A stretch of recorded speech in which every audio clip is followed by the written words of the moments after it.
नमस्कार मैत्रिणींनो, मी मनीषा. मी कालपासून 5 ब्लाऊज शिवलेले आहे. मी तुम्हाला ते दाखवते. हे साधा ब्लाऊज आहे माझ्या हातातला. हे बघा, हा असा 4 टक्सचा ब्लाऊज आहे हा. त्याला मी पायपिंग अटॅच केली आहे बॅक साईडने. अशा याच्या स्लीव्स हा एक,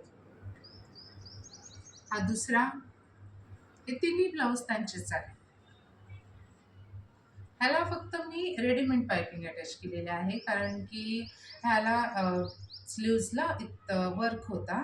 त्याच्यामुळे मग मला वाटलं की ह्याच्यात अशीच पायपिंग अटॅच करावं, ती जरा उठून दिसेल म्हणून मग ह्याला मी डार्क सिल्वर कलरची रेडीमेड पायपिंग अटॅच केलेली आहे. ह्याचा फारसा काही डिपनेक नाही आहे. फार सुंदर दिसतोय हा ब्लाऊज पण.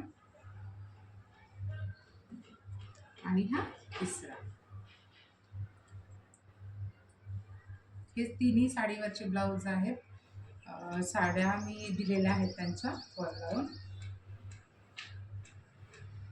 बघू शकता. आणि ह्याला बटन लावलेले आहेत समोर.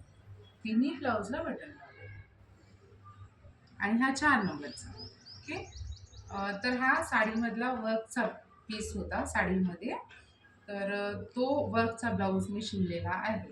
तर ह्याच्यावरची अशी ही सुंदरशी साडी आहे आणि त्या साडीवरचा हा ब्लाऊज आहे.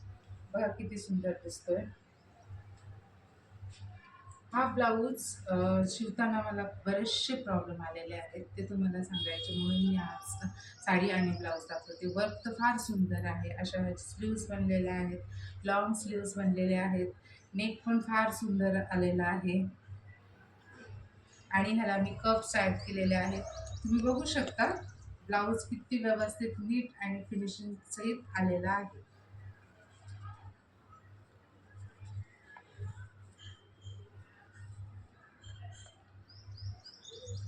पुढील लिप शेपचा नेक आहे.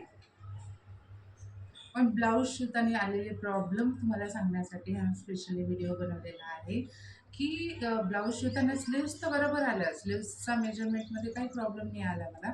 पण हा थोडासा स्मॉल साईज आहे. तर पुढून जे आहे हे पुढच्या साईजमध्ये हा जो वर्क होता तो एकाच साईडला होता, बरोबर. आणि हा परफेक्टली बसत नव्हता. दोन्ही साईडला तर मध्ये मिडलमध्ये नेक आणायचा आणि बरोबर फ्रंटला प्रॉपर तो वर्क आणायचा आणि शिवायचा त्यांच्या मापानुसार. त्याला बरेचसे प्रॉब्लेम येतात. आणि त्यानंतर हा नेक आहे, डीप नेक आहे. आणि ह्याचा शोल्डर फार मोठा होता. मग डीप नेकला शोल्डर मोठा चालत नाही, तर काय करावं लागतं. तर मग मला पहिली ते कट करायच्या आधी मला ह्याचा शोल्डर कमी करावा लागला. त्याच्यानंतर मापानुसार ह्याची कटिंग केली, तेव्हा असा हा व्यवस्थित ब्लाऊज झालेला आहे. बघू शकता.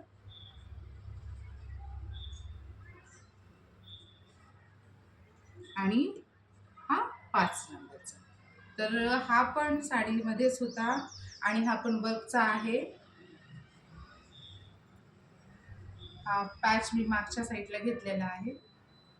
क्लायंटची जशी रिक्वायरमेंट होती त्याच्यानुसार मागच्या साईडला पॅच घेतलेला आहे, कारण फ्रंट साईडला मी प्रिन्स कटोरी घेतलेली आहे. ह्याला सुद्धा मी कप्स ॲड केलेले आहेत. आणि हा फार सुंदर वर्कचा आहे बघा, खूप सुंदर वर्क आहे याच्यावर.